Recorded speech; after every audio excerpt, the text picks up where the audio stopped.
This is Curtis coming at you from Ace Bread Studios after a heavy eating at Thanksgiving, covering the 2021 NFL season. I ate a lot, guys. I ate and I ate and I ate. Mama Curtis, she made some food.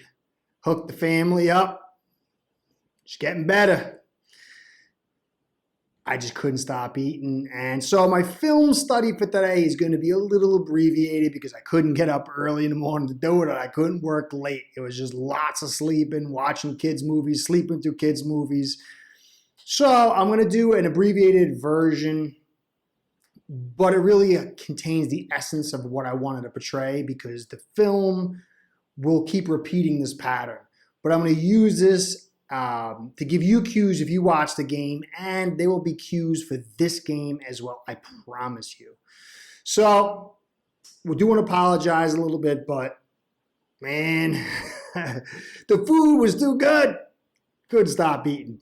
So I put out a podcast a couple days ago, I guess it was Wednesday, on the comparison of Bobby Grier with the New England Patriots and Chris Grier with the Miami Dolphins. And it was an uncanny parallel of pretty much poor results, both poor results in the draft, free agency, interactions with coaches, kind of like a dealing with the owner in the background against the coach. There's a lot of bad stuff. It's not to say that they're bad people, Bobby Grier and Chris Grier, but as GMs, they're very similar and very bad. And I guess, in this case, Chris Grier, in my mind, from all the evidence I've proven, shown, studied, preceding podcasts, forced into it last year, and Shane Gailey was essential. Quote from Brian Flores for the future of his team and his offense. And he was not consulted on Tua. And I don't think Flores was either. And to me, this is the biggest issue. But again, Bobby Grier, you can check my podcast out. I'm pushing it here because I really want to drill home how poor Chris Grier is. Because I really get the feeling from a lot of comments, there are Finn fans out there who don't fully understand. So if you didn't catch that podcast, check it out. You get it wrapped up. But essentially, Chris Grier is terrible. I'm going to go into a quick little extra on how bad he is dealing with the cap. And then I'm going to get into the film. So we cut Eric Flowers, who's now playing as good as he was last year for the Dolphins, but a little bit better. We got rid of Lawson and Vanoy. We're paying $15 million in dead cap money. We let Karras walk. He's starting for the Patriots at left guard. He filled in for center, and he's playing for $3 million. So Flowers is playing for $3 million in Washington right now, and we're paying him $8 million. So we saved $2 million to trade him, but we're still paying $6 million more to have him go. For what reason? I don't know. Lawson, we're paying 8, Vanoy 7. I kind of get all that. Maybe, you maybe wanted to get. I don't really get Vanoy. My personal opinion is that when Grier forced on Tua, a lot of vets were angry that Fitzpatrick got pulled out. They knew Tua wasn't ready. They knew he wasn't healthy, and they knew Shane Gailey wasn't in on it. They knew something strange was going up, and they were veterans, and they spoke out, and he had to have this purge of veterans. Now we're tight against the cap, and we spent $10 million on Fuller, who's played a quarter, maybe. If you take into account what it costs to ship out Flowers and what we paid Fuller, that's $16 million. Now, we just signed Duke Johnson a couple days, Philip Lindsay, and we had to restructure Xavier Howard's contract in order to make it do because we're only $500,000 over the cap. Now, it's worse than that. We're paying $6 million to Albert, who's had about 10 catches. A couple of them very nice, but overall 10 catches, maybe. Ethan Carter, who doesn't even play, $3 million. We could have had Karras on that deal. Clayton Feldheim, $2.5 million. Benardrick McKinney, who we used a draft pick to bring him in here, we're paying almost $1 million to him, $750,000. This is inept mismanagement. We're the second lowest expenditures on the offensive line. That goes back to Chris Grier. You can't blame Flores for that.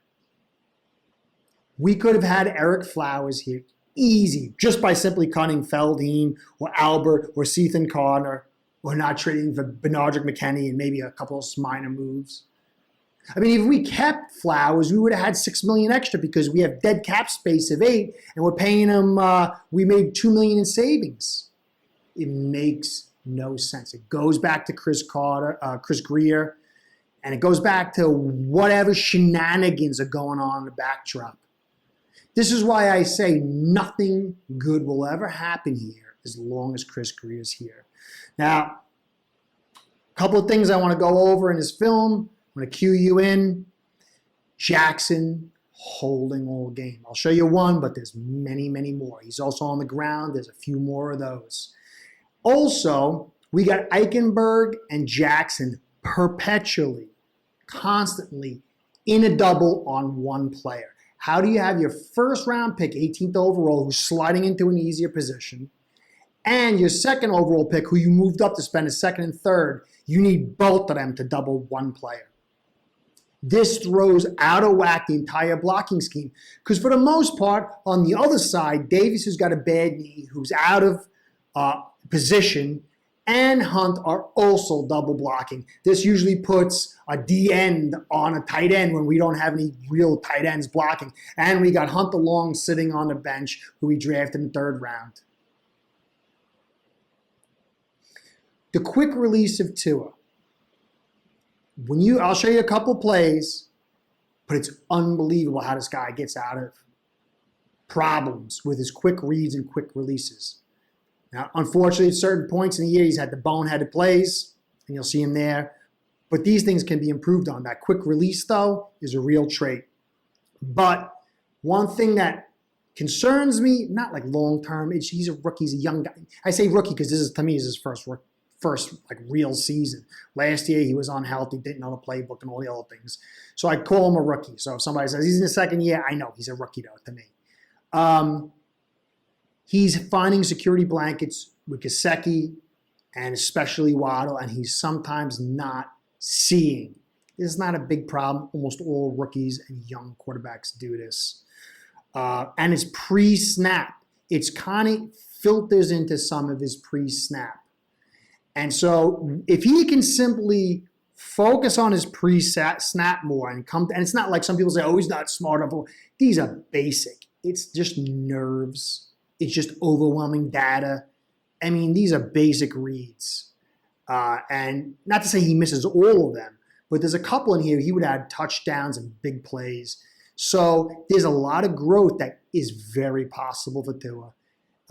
But that quick release is, as I said, an elite physical skill set. Some people say the way he can deal with pressure. No, I'm not talking about the mental skills. I'm just talking about physical, because a lot of people say he's short, he's not fast, he's got no physical traits that are elite. To me, this release is absolutely elite because part of it is mental and the other part is fast twitch muscle fibers, which is the physical. So he does have a physical elite trait. Okay? Slide blocks. We've been doing a lot of motioning the lineman up and down the field, up and down the line during blocks to get better angles. And this helps players, certain players that are agile players and they're really good, and this just magnifies it. Or you have really poor players and you got to get the angles because they just can't handle it one-on-one man, is what we have. And we move them, and there's a couple of nice plays in there, but defensive players, they take advantage of it, and this is a problem.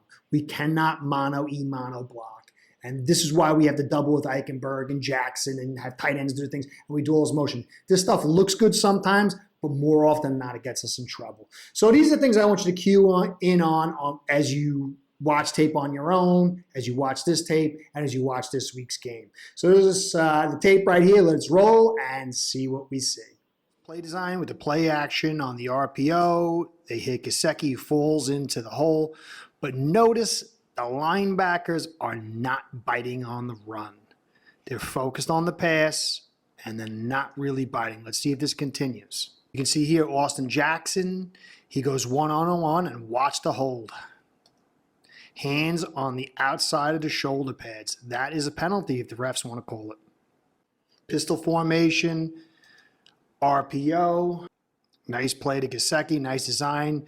Really, the Jets just kind of got lost in the shuffle, and that's part of the RPO complications. A lot of the movement blocks, and this one comes out beautiful. There's no doubt. They slide, they let the lineman through, and they come down the line. They pull two offensive linemen, and it's a very nice run by Gaskin. From under center, they do standard play action. Really, Tua has nothing to go to. He has to dump it off underneath to Gaskin. So he went through his progressions. If you go back, you'll see he's looking down the center of the field, and he realized the edges are taken up. Inside's got a double on the zone, and he immediately reads and dumps it off. But notice the pressure. I mean, he's only on his second read, and he's already getting pressure. You get the double of Jackson and Eichenberg on one player. Hunt comes down the line for the slide block. And then soon as Jackson goes off to help Hunt, Eichenberg loses control, and so does Davis, and he has to dump it off. So that was good read and react by Tua, and very little time. They come out in the pistol look. Inside handoff. Nice run. Let's check the blocking. Again, you get a double with Eichenberg and Jackson. You get a double on the end with Hunt and Davis. Nice block by Smythe coming down the line. Jackson falls on the ground. Sort of his fault, but not really. Come back onto center. One back over the top. Heavy look. Play action. Nice read and react. Very nice read and react to Gesicki over the middle. We have an imbalanced line with Davis on the flank and two tight ends filling the one tackle spot. Snap the ball and notice with the pull. Hunt pulls, but the lineman is prepared, gets through, and Tua's quick release and reaction saves his play and turns it actually into a big play. And there's no way you can ask Gaskin to make that block. And this is the problem with all these slides. Good defensive linemen, quick ones or smart ones, they're going to shoot and get upfield too quick. Shotgun, inside handoff with from the Wildcat with Albert, and goes nowhere. Take a look. They double again with Jackson and Eichenberg. Davis misses the inside block. But there's really two men on the outside. But take a look at it again. This is the problem when you have a first and second round pick that aren't playing up to snuff. Left side, depending if he's, if Tua is a right-handed quarterback, he could flip it. But you're supposed to get individual dominance from at least one of these guys, considering you spent that much capital. And you can't. You can't get single blocks. Everything's got to be doubles. Now, Hunt doesn't really stab him that much. Hunt needs to get a better inside block there to help Davis out because Davis doesn't really have the angle. Another shotgun look. Now, this you're going to see here. He calls, I believe it's Albert into line of scrimmage. The man fouls him. So Tua knows he's in man. The whole, at least he's in man, but probably the defense. Now, that's the wide side of the field. And Gaskin's going to go out into the flats. That means either the safety or the linebacker is going to be covering him in man or racing to get out there in zone coverage. Or there could be like a mask where the corner pretends like he's in man, but he's really going to drop in his zone.